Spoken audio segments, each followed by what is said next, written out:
Thank you, Jesus. Zenzo 13, let's read verse 4 of Karen. Sizofunda incwadi yezenzo chapter 13 from verse 1 up to 4. Kwakukhona e-Antiochiya ebandleni lakhona abaprofeti nabafundisi oBarnaba noSimeyoni othiwa uNigeri noNikiwe. Whenever ufunda iBhayibheli uthola igama elikhuluma ngabafundisi, i-pronunciation yakho engasho kanjani. Kufanele ukuthi abafundisi. Abafundisi or teacher. Because when you say abafundisi, you may think of pastor. Awara nje ngebandla nje esifundisiwe ngendaba yama ministry gift. We know umehluko phakathi ka pastor no teacher. So mawufika la eBhayibheli uthola igama ethi bafundisi, ngisi not abafundisi. Amen. Awufunde kahle ke. Kwakukhona e-Antiochiya ebandleni lakhona abaprofeti nabafundisi. oBarnaba noSimeyoni othiwa uNigeri noNikiwe waseKurene noManeyi owayondliwe kanye noHerode umTetrarch noSawuli. Kwathi bekhonza inkosi bezila umoya ongcwele wathi ngahlukaniseleni oBarnaba noSawuli ukuba baye emsebenzini engibabizele wona. Khona bazila ukudla bakhuleka babeka izandla phezu kwabo babamukisa. Bona-ke bethunyiwe ngumoya ongcwele behlela eSelukhiya basuka lapho baya eKupro ngokhumbi. Amen. Ngicela ke uMasibelethi uma kuzoba one Masibelethi. Wena Masibelethi mhlambe ngaba ubarathu for the word of God. Amen. Ngicela wena ubhalayo ke ubhale the expected life of a healthy local church. The expected life of a healthy local church. Amen. The expected life of a healthy local church. Now, njengoba silokusibhizi sikhuluma ngendaba ye-Great Commission, ayenzeki kunoma ngabe yiliphi ibandla. Akulona lonke ibandla elikwazi ukumlalela uKristu, elikwazi ukwenza i-Great Commission. Kufanele ukuthi i-spiritual life sebandla, ibandla libe healthy, liphile. Amen. And that must be a priority. Ukuba sibe nebandla elinempilo, ibandla vibrant in the spirit. Because ibandla likaJesu lehlukile kunamasonto. Ibandla likaJesu ibandla elithunyiwe. Ibandla njani? So ibandla elithunyiwe. Ibandla elithunyiwe. So manje uzwa kukhulunywa ngalo, abanye bathi ibandla labaapostoli. Leligama elithi apostle lisho othunyiwe. So makuthiwa it's an apostolic church, kusho ukuthi ibandla elithunyiwe. Ibandla njani? Akosibanga lento ka isibanga. You see, sometimes ningacabangi ukukhulu when kukhulunywa about lama ministries, apostles, prophets, teachers, evangelists and pastors. Amen. Kufanele ukuthi i-concept noma i-understanding yethu ibe biblical. Siyamsana bazalwane, ibe njani? You see, kuthiwa leli bandla leli esikhuluma ngalo okufanele libe healthy.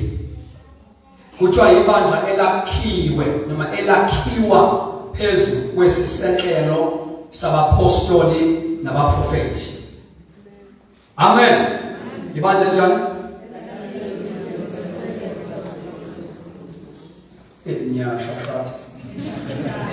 Ibandla. And can we understand the Lord ukuthi lisho ukuthini iBhayibheli malithi sakhiwe phezu kwesisekelo sabapostoli nabaprofeti. Amen. Fanele uhluphe leyo nto kwazi we understand. So we should when we talk about the expected life of a healthy church, it is because ibandla elinempilo that can carry the Great Commission successfully. Ibandla eli-understanda futhi ubizo lwalo, the primary goal, namagama the core business, the main mandate. Ngoba alifani namanye amabandla khona ngeke ulikhathalise libiziwe ibandla kaJesu linobizo. Amen. Linjani?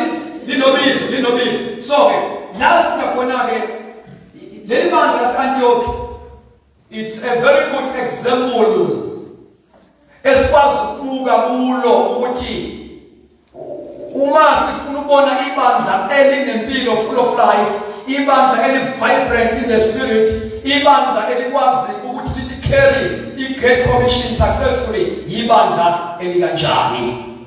So I pray that today we learn. Amen. We do what? We learn. Because among us, kufanele khona abantu ababonisayo ukuthi bayamature, bayakhula in understanding i-operation yebandla kaJesu. Ukuze noma sithandaza sikhulele umthandazo wethu kube ne-direction, sibe clear about what are we here for.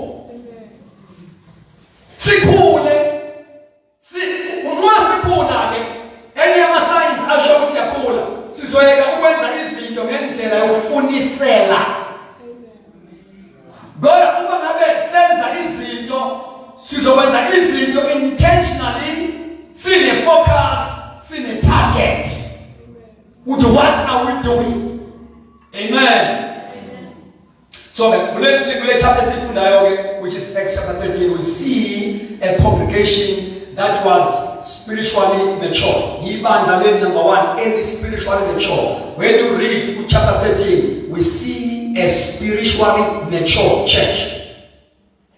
Amen. That is number 1. Ibandla elikhulile. Number 2, we see a mission-minded church. A mission-minded church. Number 3, we see a prayerful church. And number 4, we see ibandla eli generous, ibandla eli nikelayo for Great Commission. And it's one of what ibandla number 6 or 8 not 7. Ibandla eli diverse but libe united. That the ibandla lali multicultural. Ibandla chubile likhona bathandikayo. Lichube ama-nations angafani kodwa limunye kwi-calling, limunye kwi-vision. Hallelujah. Ibandla futhi eli-obedient to the leading of the Holy Spirit. Ibandla leli esibonayo ukuthi liyamlalela umwendwe, uyakhuluma alalelwe umoya wendwe. So we must become a church. Ibandla lakho lumwendwe lekhuluma khona futhi elalelwa. Kumele sikwazi ukuhlukanisa ukukhuluma kwabantu nezintshumayelo nama-teachings and the fresh messages from God. Amen. So the ibandla was not just merely gathering people. Kwakule ibandla lahlanganisa abantu nje. Kwakule ibandla after crowd. Awukholwa basibe ibandla elikhulu ngokuningi. Amen. But this was a living, growing church. Ibandla elikwazi impact the communities and the nations. So now I've said a healthy church, a healthy local church is not defined primarily by size. Ibandla nabalikhulu kodwa lingabi nayo impilo. Hallelujah. So it is not defined. Ibandla nempilo is not defined by size one. Ibandla nempilo is not defined by izakhiwo ezinhle ezinkulu. Ibandla healthy is not defined by a well-organized programs. Hallelujah. But it is defined, a healthy church is defined by alignment with the life and mission of Christ. A healthy church is aligned with mission ya Kristu nempilo.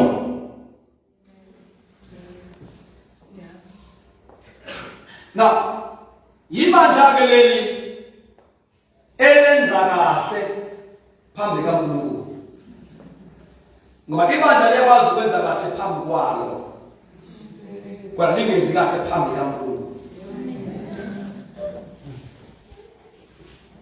So, this healthy church, ibandla leli elikhonza lithokozisa uNkulunkulu. uNkulunkulu happy ngalo. One day sokhuluma ngamabandla awu7 abala encwadini yeSamuel. Nikhona bathandekayo.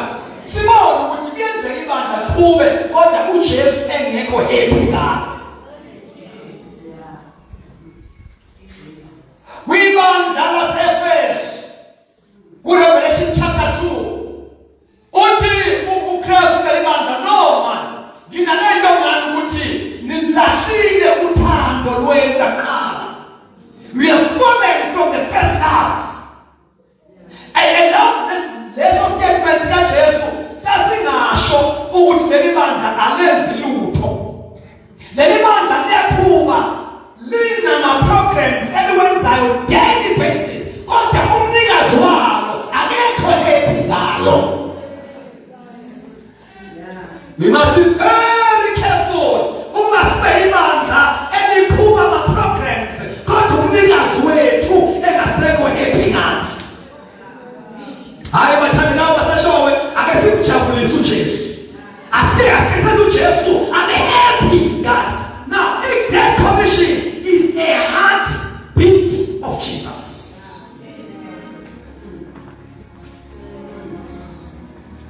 Which go ye therefore and make disciples of all nations, baptizing them in the name of the Father, the Son, and of the Holy Spirit, teaching them to observe all that I have commanded you. So it's a package. There is a note who made 28 verse 19 to 20. Oh, Kaza, the Great Commission.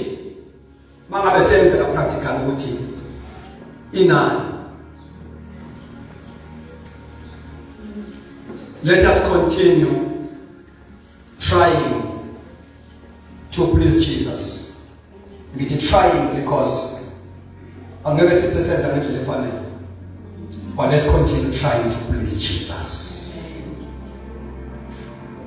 Makusindiswa abantu Jesu uyajabula.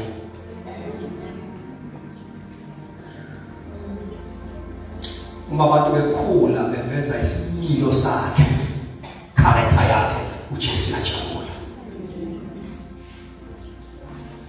Uma ibandla lingena li-impacta umphakathi, i-community, uJesu uyajabula.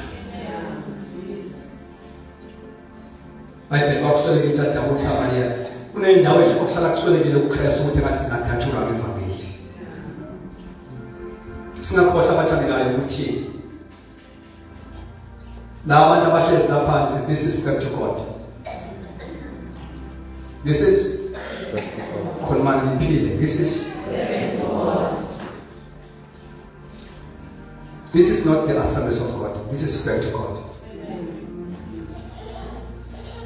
Sifikile eAsel. Safile sajoyina. kodwa singabantu beyivuselele. Singene Assemblies of God ukuze sibe organized as a church, sirecognize nasepitoli, sibe registered as an organization. Kodwa u-operator kwethu siyibandla le-Great Commission, siyibandla lemphefumulo. I cannot overemphasize that. Amen. So a healthy church is defined by alignment with the life and mission of Christ. So the Bible has what is expected life of a healthy church should look like. Now, let me give you these signs of a healthy church. Number one, a healthy church is Christ-centered. Smash us on. Lana uma sifundisa ngicela sibe nale habit, sibe nale culture yokuphila. Kodwa bathanda culture noma sesibona siphile. Amen. Element like Christ-centered. Verse number 1, now in the church at Antioch there were prophets and teachers. So the point is here, it's a Christ-centered church. I will read. Verse 1, there were prophets and teachers. Evangeline, that's Antioch, a local church. And our prophetic, not teach. Bazalwane, ngifundise. iBhayibheli liyawa recognize ama gift nama ministries.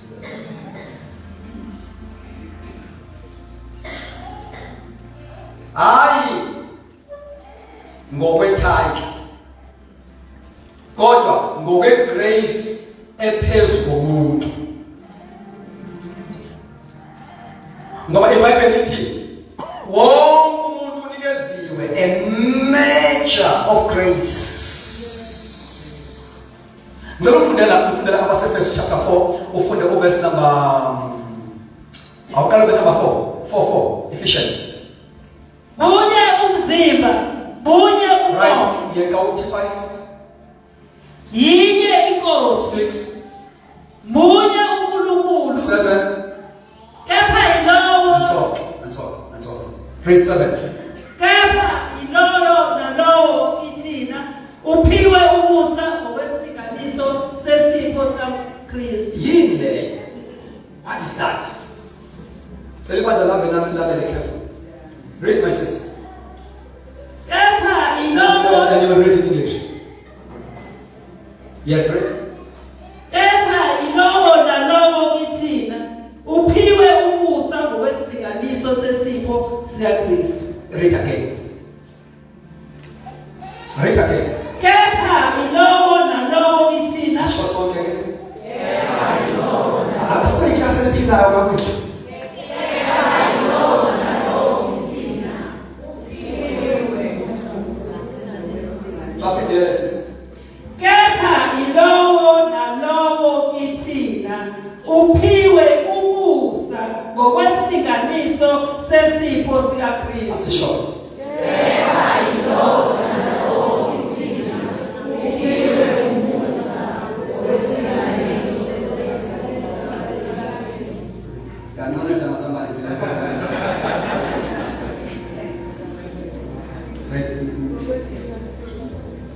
But each one of us, grace was given according to the measure of Christ's gift. Each one of us, ilona lo githi. Makuthiwa kithi ukhona ngamalungu ebandla, church members who are born again, spirit filled. Kuthiwa ilona lo githi uphiwe isilinganiso somusa, charisma, gift. Abonke abalekhosi kusho yilona once nje wasindiswa wagcwaliswa amandla kaMoya Oyingcwele unesipho. Siyabona abathandekayo? And isipho onaso si limited according to the measure. There is a measure of grace. The measure of grace that is upon you. Lento ukuthi uKristu asinikeze umusa ngokwesilinganiso sikaKristu. Ungabi nakho konke. Leyo nto esho ukuthi ke ibandla leli liyadingana. Lesipho ayifani ukuze sidingane, sicomplementane. Asilungi mawungekho wena. Leliswa ibalekile indaba ukuthi ilocal church ikhuthazwe, ifundiswe ngezipho zikamoya zikhuthazwe ngoba enye izinto eyenza iGreat Commission ihambe ngamandla because iGreat Commission ayenzeki izipho zingasebenzi. La ebandleni laseAntioch kuqala mention ama-ministry gift ebandleni because this is one of the ways okwenza ngayo iGreat Commission ibe effective. Asiyenzi iGreat Commission njengabantu. Amen. Abakhutheleyo kuphela lapho. Iziphiwo zingamathuluzi okusebenza. Awukwazi ukusebenza umsebenzi ungenalo ithuluzi lalokusebenza. So isipho yithuluzi lokusebenza iGreat Commission successfully. So abantu before us engage kwiGreat Commission kumele amathuluzi agame ukuthi banikezwe yini. Even before uJesu athuma uMoses eGibhithe kumele ambonise ithuluzi aphethe kuqala before angene eGibhithe.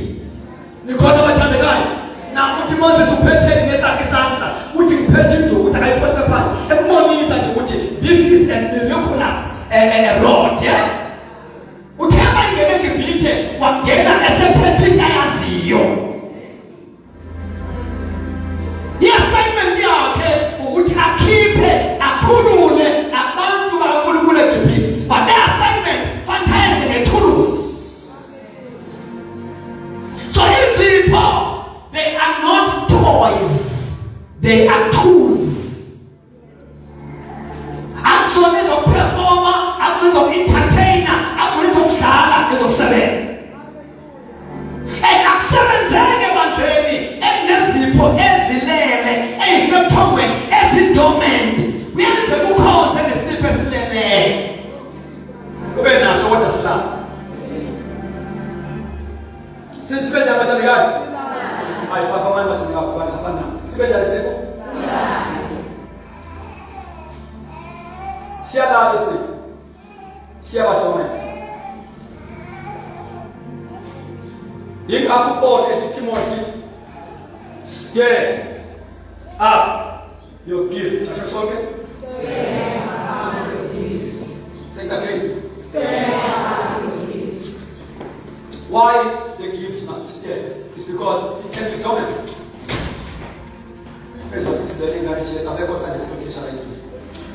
Now, they can be dormant. Izipho ziyakwazi ukulala.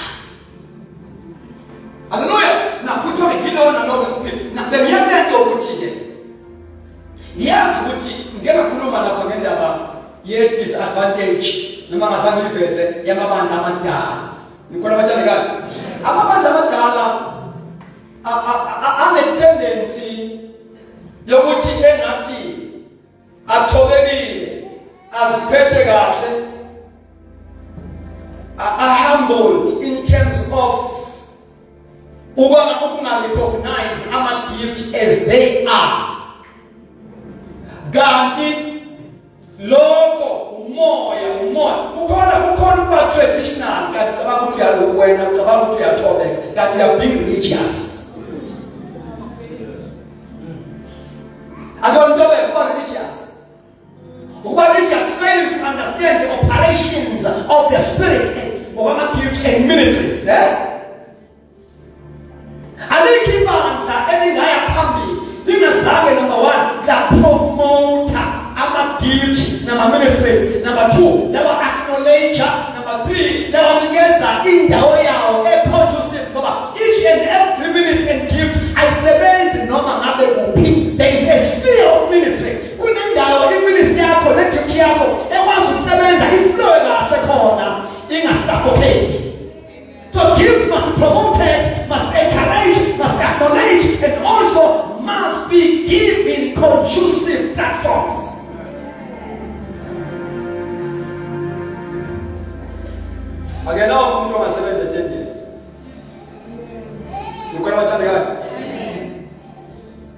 ngenawo umuntu ongashumela ku convention bebiziwe kochiwe njalo kodwa i-platform enkulu e-national akakwazi ungathatha abenze example nje with our own late senior pastor ubaba umfundisi uLuke Shabalala mizani kaMoses simkhombo. That was an anointed teacher. You see, pastor on a strong grace with teaching. Ibandla soloni nje ungomunye uNkulunkulu amsebenzisayo to lay i-foundation kumsebenzi wasoloni. After it lapho ethi God elalidwa obaba bashikila nobaba umfundisi uMahlala. So these were first pastors aba-develop aba-establish umsebenzi wasoloni teacher. So uma uthatha umuntu onjalo bakhona othisha futhi othokomele ukuthisha pastor kodwa i-dimension awoperator kuyo. He can be also a conference speaker, a convention speaker, but according to pastor abangalungi in such platforms. Uma bakhona ukuthi bakudlalwe nathi kube ngazuthi akekho powerful kanti uplace endaweni wrong. You take such ministry kama uShabalala umnikeze unational, we'll just talk. We'll just talk softly, nicely.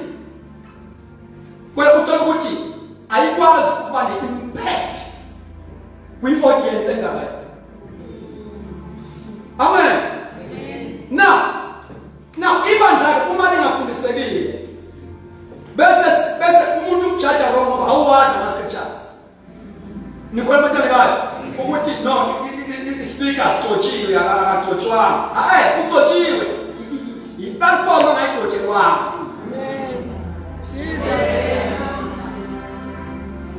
Make no mistake. UNkulunkulu ambiza umuntu angamthobanga. Nikhona manje. So there is a sphere of ministry, a sphere of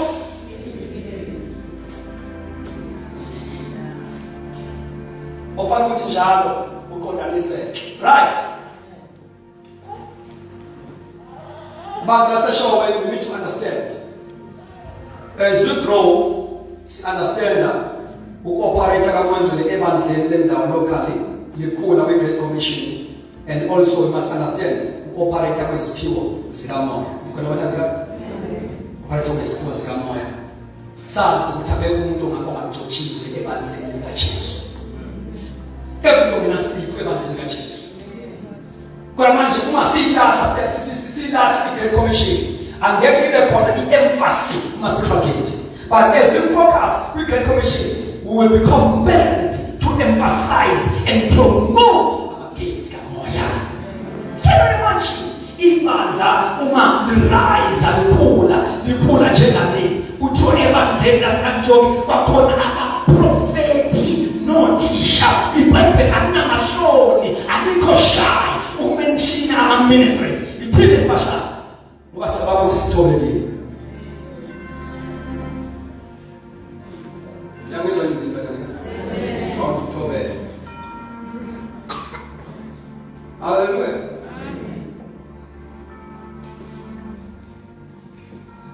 If I say this is a doctor, the expectation yakho iyachaneleka. Hallelujah. If I say this is a police, the expectation yakho ngaye iyachaneleka. If I say this is an educator, the expectation yakho ngalo iyachaneleka. Amen. So, ama-gift nama-ministries uma ngabe esebenza ebandleni aya-specialize.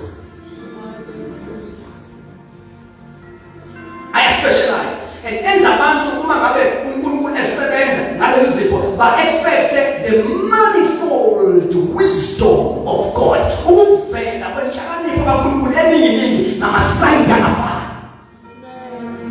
Ibandla enjoy different graces, libe strengthened, libe edified, likhule, libe isakhiwo sikamoya, likwazi ukuzakha lona.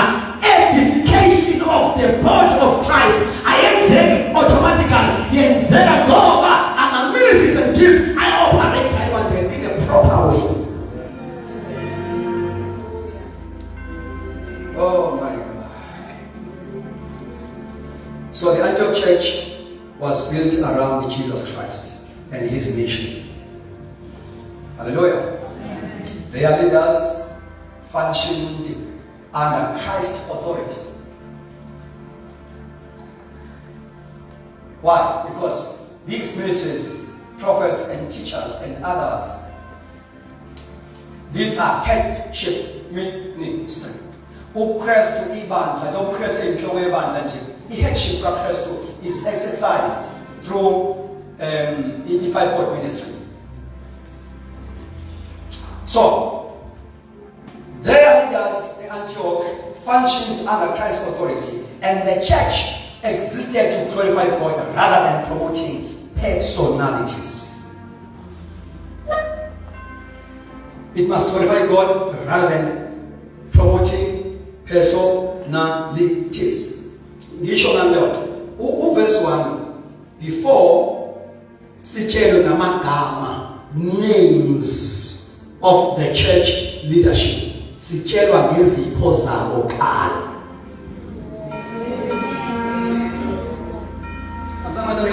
Sherman, telephone sitenda wake, phone uzobezo phone. 13 Acts verse 1. Before we can hear about their names, we hear about their ministries. Kwakukhona e-Antiochia ebandleni lakhona abaprofeti nabafundisi oBarnaba noSimeyoni othiwa. Yabona ke manje sengenwa ke emagameni alaba bantu okuthiwa babe ngabaprofeti nothi. Sekasho ukuthi wobani laba okuthiwa babe ngabaprofeti nothi. OBarnaba Antioch abantu khona even in African men there. Because this was a multicultural church. So then you would see the bandla kuvezwe kuqala ama ministries eyesindlela of glorifying Christ. Ibandla uma likhonza ngokwama ministries, Christ is glorified. Because if ama ministries engasebenzi ebandleni kusebenza abantu uqobo lwabo basebenza bengekho under the influence of the Holy Spirit. Basebenza bengapushwa yigrace kaKristu upon them. I wish you can hear this, I wish you can hear this. I wish you can hear this. Ukona usebenza ngabantu nje as persons. Basebenza out of passion. God will give grace upon them. So, even the ministries and gifts, Christ is glorified. More especially if these gifts and ministries zisebenza in a proper way. Go where order the Bible. Go order the Bible. Oh, hallelujah. So, Christ is the head of the church. Love in Antioch. The word of God governs everything, governs their doctrine, governs their practice. So in ministry, yai flow out of its devotion, and it devoted in prayer.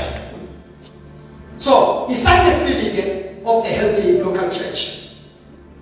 A healthy local church has spiritual leadership. What is spiritual leadership? Say it one more time.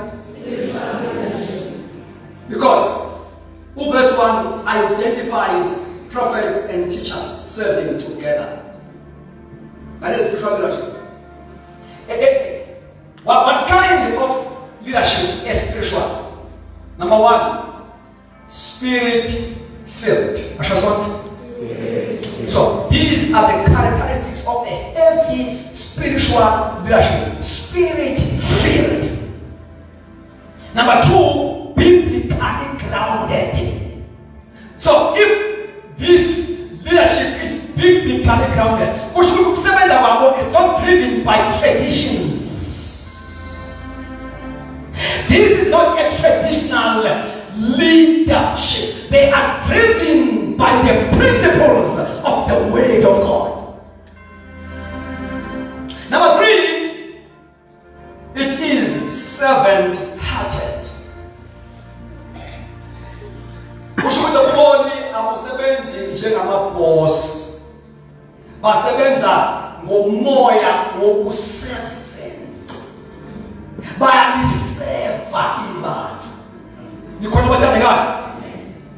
And the spiritual leadership, number four, this is a united leadership, united in one purpose. Amen. One purpose, to push God's agenda. To push God's agenda. To push God's agenda. Amen. Sithi moyeni manje. Nyakaza phakathi kwethu. Sibona ukwenza kwakho. Sibona amandla akho. Siyise. Lofuna sekho. So sign number 3. A healthy church is committed to worship and prayer. Is committed to worship and prayer. The Bible says, verse number 2, while they were worshiping the Lord and fasting. What bekhonza inkosi besila. Bekhonza inkosi besila. One of the powerful weapon ibandla lihambela ilahla fasting. So a healthy church is committed to worship, and the worship, Masity is committed to worship. This is a church that was minister to God. Minister to God first. That was who prioritizer in ministry. The first primary ministry of the church is to minister to God through prayer, through worship. Well, otherwise, even ministration to one another, to the community, failing to minister to God in prayer. Right? So where we get direction, how to minister to one another, how to minister to other people, as we minister unto God. So before Antioch became ascending church, it was first a worshiping and prayerful church. It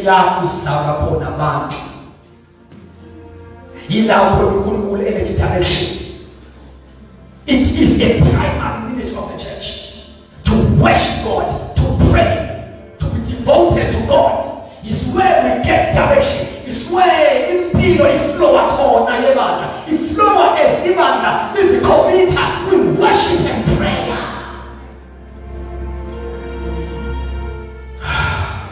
So, now we're going to share our routine. A healthy churches prioritize corporate prayer, fasting and prayer regularly. Amen. A lot of it also creates space for the ministry of the Holy Spirit. Can I repeat myself? Create space for the ministry of the Holy Spirit. It creates space for the ministry of the Holy Spirit. The more we become a praying church, is the more we're going to live in a room among us. Is the more the flow of servants that are going to look about me. We must learn how to pray more than how to preach, more than how to sing, then how to pray. A prayerless church is a lifeless church. And a prayerless church is a powerless church. And now man I want and now man I phezu kwamadimoni, and now man futhi okukhulula abantu nje amandla obunyama. Anikwazi ukukhulula. Bani abangathatha iprayers asikwazi ukubaqaqa abantu kumakhetha amasathana. Kanti it is part of the commission ukuthi i-local church fanele ikwazi ukubaqaqa abantu emakhathangeni kaSathane. Amen. Yikho bathanda. Yabona nje laba uma uNkulunkulu ebathuma uBarnabas noSaul. I-ministry yabo was born out of a ministry of intercession. Wathi uNkulunkulu ukhiphelele. As a result, la ministries avela ebhodweni lomthandazo. Ukusebenza kwawo sibona abapowerful zisuka nje. Ngoba bavela ebhodweni lomkhuleko eli-local church. La izibila khona. Senkathela. Senkathela bafika. Uzoma masenkathela.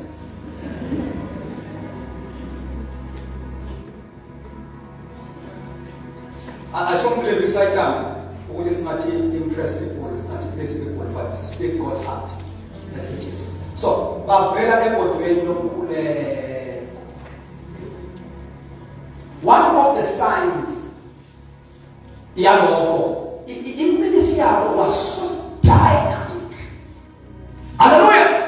Babekwazi uku-addressa ama-spirit kwi-kingdom of darkness. Babengashumayeli kuphela, kodwa futhi baphinde ba-addresse ama-spirit, ba-addresse yonke futhi opposition, yonke into against i-Great Commission. Uma wehla ufunda uverse 4 wehla uverse 4 wehla uverse 4 uthi bethunyiwe umoya oyingcwele bengathunywa ngayisona futhi verse 4 wehla bonke bethunyiwe umoya ongcwele abathuna abantu bathandeka abathuna abantu abesifuna kakhulu bathuna abantu yes kufanele sime ibandla lime uzikhiphela abantu umoya ngabakhiphe yena bethunyiwe umoya oyingcwele ngoba ngokukhuluma kuba bethandaza abakhishwanga ngama-eda ayethandaza because these men were leadership of the local church as they were praying. Inkosi yakhuluma yathi phakathi kwenu ukhiphani laba abakhishwanga ibona bethunyiwe umoya oyingcwele. Abesibona abantu-ke abaphuma bethuna umoya oyingcwele bevela ebandleni eli-prayerful, bevela ebandleni eli-grounded ezwini, bevela ebandleni elitshokwa uKristu, eli-Christ-centered. Continue to read. Sizwe mabeqala ukusebenza kwenzakaleni funa. Bona-ke bethunyiwe ngumoya ongcwele behlela eSelukhiya basuka lapho baya eKupro komkhulu. Umuntu othunyiwe une-movement, unani bathandekayo? Ukhulumani kakhulu bathandekayo, unani? Uyanyakaza, unomnyakazo, akekho stand still. Hallelujah! Kubeka besizwe ukuthi Ekufikeni kwabo eSalama yeah. bashumayela izwi kaNkulunkulu emasinagogweni. Yeah. AmaJuda babe noJohane eyisikhozi So sabo. babekala bangena emasinagogeni, khona bathandekayo. Bashumayela ivangeli emasinagogeni. Praise God. Kubeka. Sebedabule isiqhingi sonke baze bafika ePhafu bafumana indoda ethile eyisalusi nomprofethi wamanga. Now, lana-ke sibona amandla eministry yabo ekwazi ukufeyisa i-opposition. Khona bathandekayo. Isimanga ukuthi uma utadisha i-opposition eyayimane ivela uma abantu abathi uNkulunkulu besebenza is more of witchcraft. Because it's more of witchcraft. Now, kuthiwa le ndoda wefuna my sister kusheshe continue. Sebedabulile isiqhingi sonke baze bafika ePhafu bafumana indoda ethile eyisalusi nomprofethi wamanga uJuda ogama lakhe linguBhajesu. Yes. Owayekhona kumbusi wezwe uSergiu Paulo. Umuntu onengqondo enhle. Yeah. Yena wabiza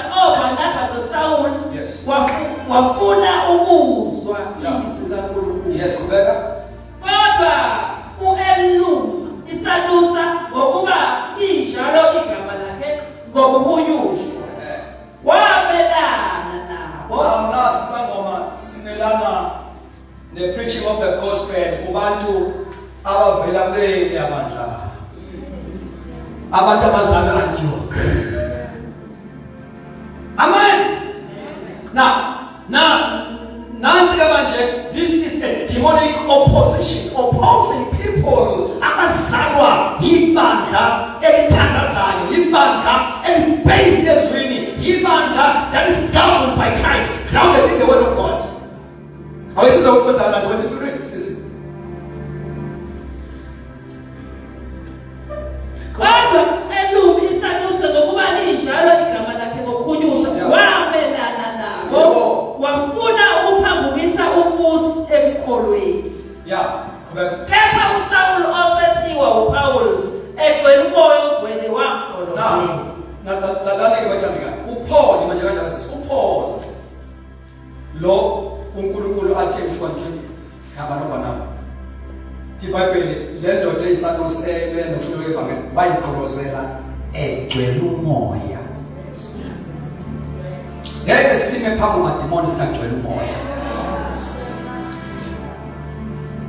Le nto yokugcwala umoya akayiqali ngoba eseshumayela esesobizweni yinto ebephila ngayo kwi-local church. Bebekuba bethandaza uNkulunkulu akhulume bebeli bakhe.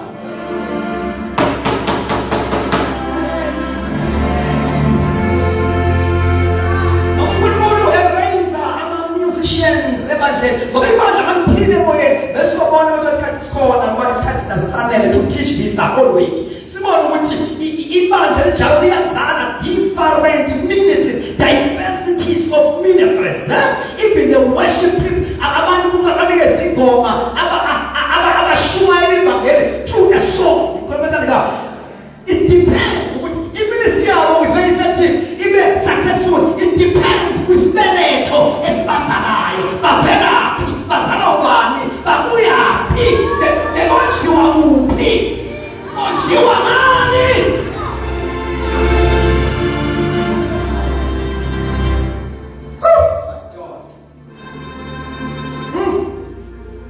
Yazi ukuthi umoya wesikhathi bathekani.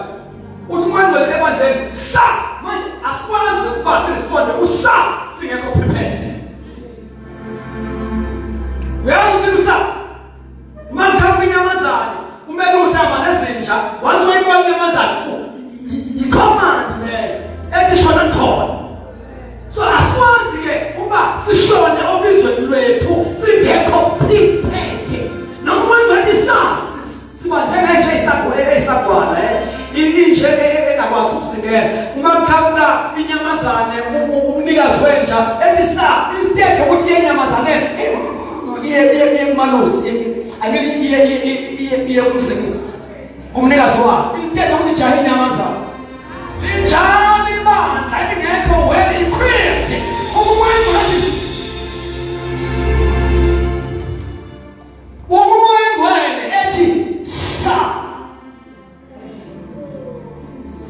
ibandla li-expect umfundisi wenza njani umfundisi.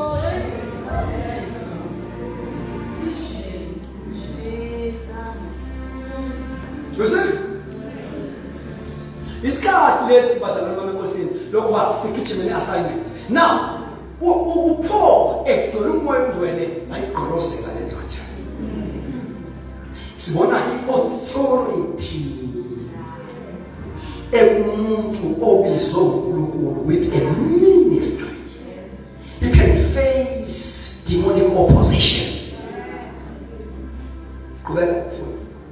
Wathi wena ogcwele inkohliso yonke nokubi bonke ndodana kaSathane sitha sokulunga bonke ndodana kaSathane sitha sokulunga. You know, I want to say they were in a foreign land.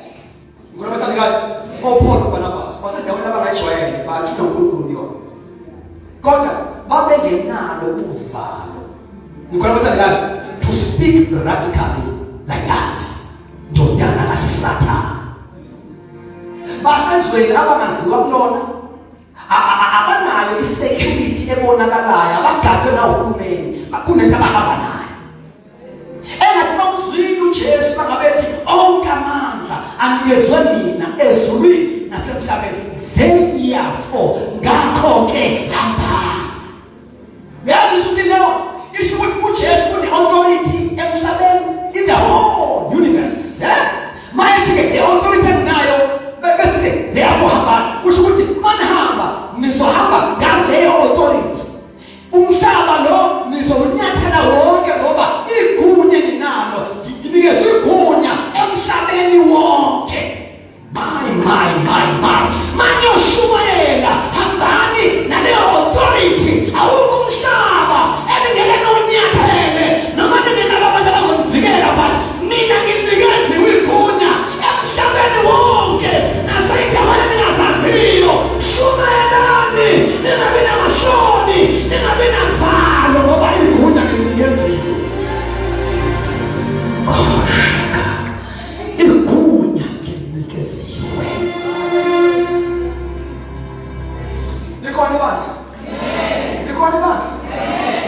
8 verse number 18.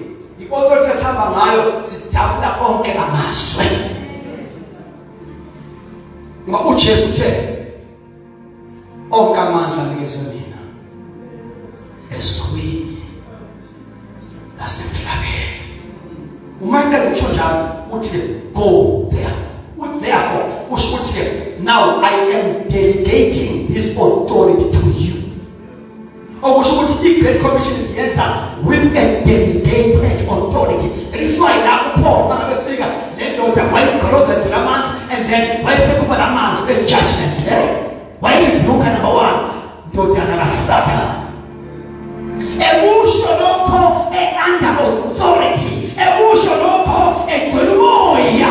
Kukhona into nokuyisho ungagcwele umoya. Kunezinto nokuyirebuke ungagcwele umoya. Ufunda sisi. Oh, wena ogcwele inkohliso yonke nobubi bonke ndodana kaSathane. Sitha sokulunga bonke. Awuyi kuyeka ukuphambukisa izindlela eziqondileyo zenkosi na. Yes. Bheka isandla senkosi siphezu kwakho manje. Uzakuba impuputhe. Kube yisikhathi ungaliboni ilanga. Now, he is executing judgment upon this man. Ulalela. Njengoba umelene nokushilo evangeli yeSangoma nje ndodana kaSathane uthi isandla senkosi siba phezu kwakho uzoba impuputhe from now uzongabona. Namagama wa command blindness from fatness.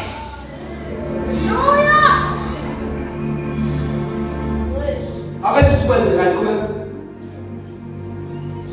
Bheka isandla senkosi siphezu kwakho manje.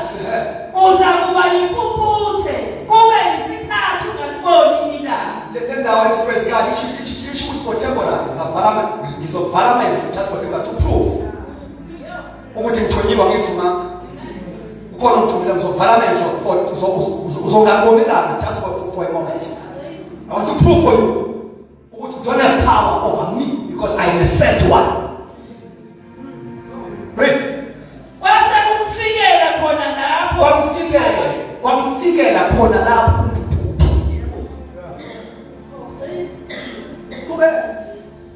Kwasekufikela khona lapho ukufiphala nokumnyama.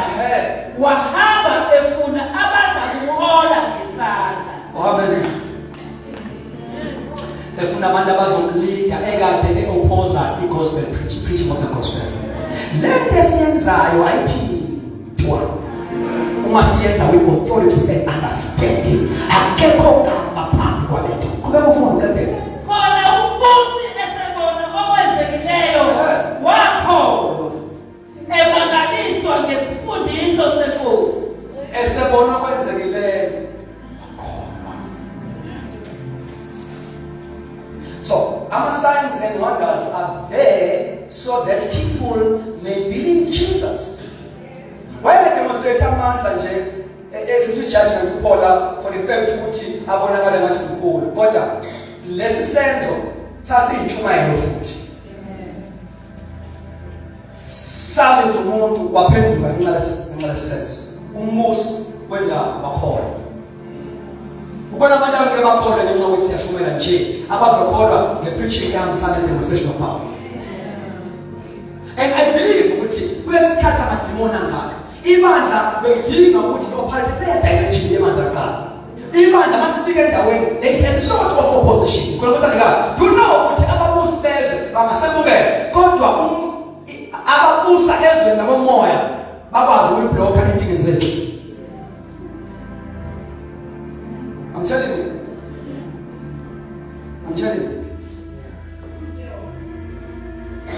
Amen. Now, let me give you the few points of saying as a today.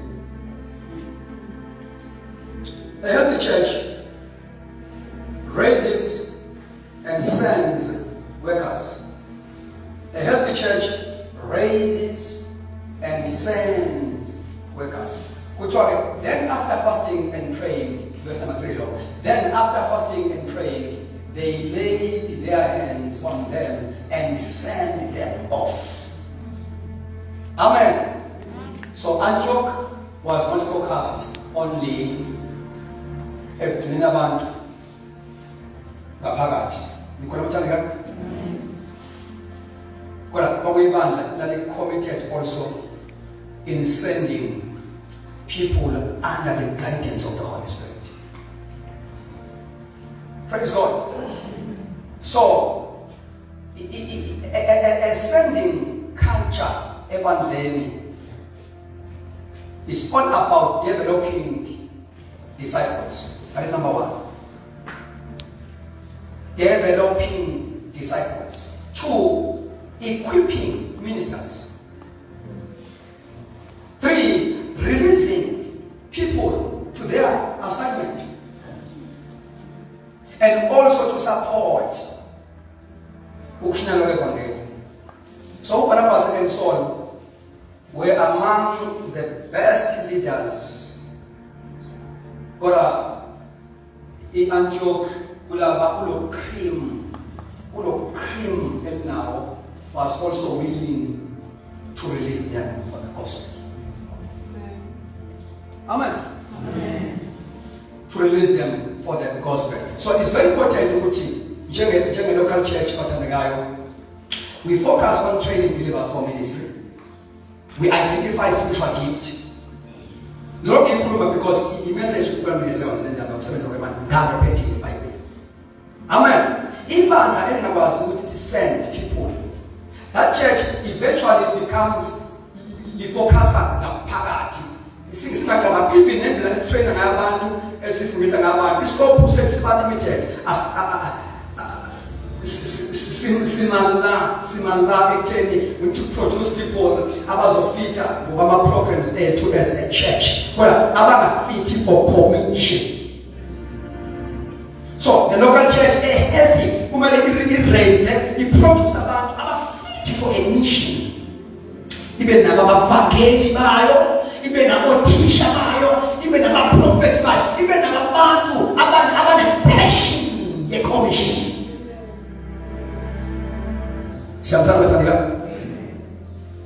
The last one, a healthy church lives missionary. Lives, L-I-V-E-S. A healthy church lives missionary. That church is driven by commission. Ibanda leli elikondayo understand ukuthi the gospel was meant for nations. Ibanda leli elingenayo inkinga to take the gospel beyond the church walls. Ibanda linenkinga ukuzistretch. You focus on the assignment to reach the lost and to make sure that abantu laba abasindiswa also bayakhula. You must operate as a church. Umkhuleko wethu namhlanje sithandaza ukuthi umwendwele asinikeze the grace yokukhula in understanding indaba ye Great Commission as a local church. Amen. Siukhulekela umoya wobizo lwebandla uphile kithi. Singayivumi lento yokuthi sibe ibandla eli-operator engathi akunayo i-direction ukuthi at the end of the day sibheke kuphi. Ayikho nje ukuthi ibandla liguge ngendlela yokuthi usabe lo umuntu umemele ebandleni. Ligugele amehlo elishini. Unganizona umuntu ukuthi ngimsapha ukuthi there is no life. Ayibonakali focus yebandla libhekephi.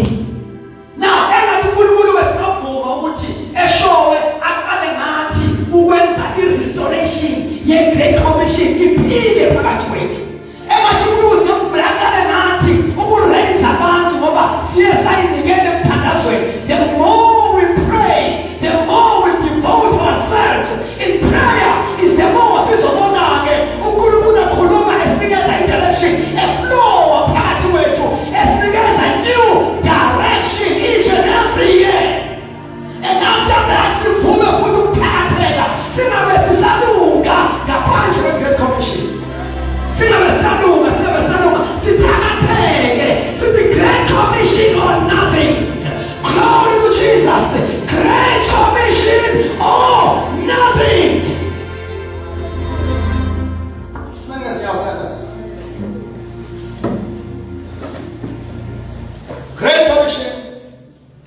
or nothing. Praise the Lord. Hallelujah.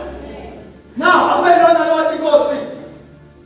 As a member in the body of Christ, yambula kimi. iBhayibheli lithi wonke umuntu unikeziwe isilinganiso isipho ngowesilinganiso sikaKristu. Ikhona into phezu kwakho, ikhona into nayo ongacontribute ngayo kwi-mission yebandla. Sibala manje sibambisana. Ezosi